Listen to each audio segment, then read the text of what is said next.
Hello team, welcome back. Let's discuss about the Docker Compose YAML file. So we will see how we can create the YAML file, what is the YAML file and how significant the YAML file for the Docker Compose. So let's start with. So Docker Compose YAML file is basically a formatted file for the Docker Compose which describes the solution for containers, that how many containers needs to be run in this particular Docker Compose as a single service. It will also supports the networks. You can define your own network. You can define your network configuration and network setting for the Docker containers. And you can define your volumes, right? So we have discussed about the containers, networks, and volume. Docker Compose YAML file is the combination of the containers, services, networks, and volumes, right? So we will see how we can create the YAML file, and with the help of the YAML file, how we can start the containers as a single service. But before this, first we will discuss about the component level of the Docker YAML file, right? And the first thing about the Docker YAML file is YAML file can be versioned, right? It could be version 1, version 2, and version 3. Today we are using YAML version 3. So in the very first line of your YAML file, you need to define the version of your YAML file, right? Now, YAML file can be used with the Docker Compose command.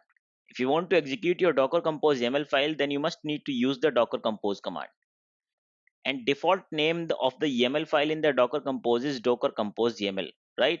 If you are providing your custom name, then you can execute your Docker Compose file with the command like docker compose -f, then provide your YAML file name. So let's go to the editor and try to understand the component level of the YAML file. So team, over here I have generated a sample YAML file which is template.yaml, and in this particular template file I have defined different labels. So the very first label is about the version, and we need to define the version. The current version of the YAML which is running is version 3, right? And this version is specific to the compose file syntax version, right? Now after the version, we need to define the services tag.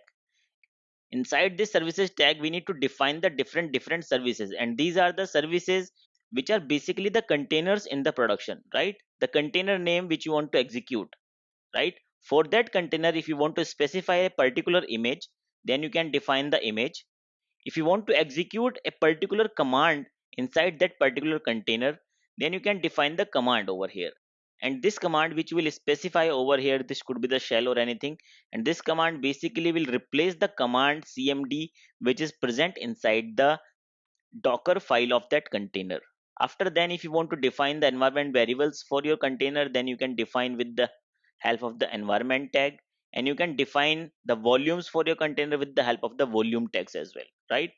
And again you can define your another container, right, and specify the image, commands, volumes, and anything whatever you want. You can also define the volume at a compose level, right? This is optional, and this is a mounted link path of your host machine to the containers. And in the similar way we have discussed about the networks in a docker, you can define the different kind of networks over here. So this is the template of your docker compose file. In the coming lecture, we will see how we can execute the multiple containers with the help of a Docker Compose file, right? So if you have any question, any doubt, then you can put your question in the question and answer form, right? So thank you, team. Thanks for your time.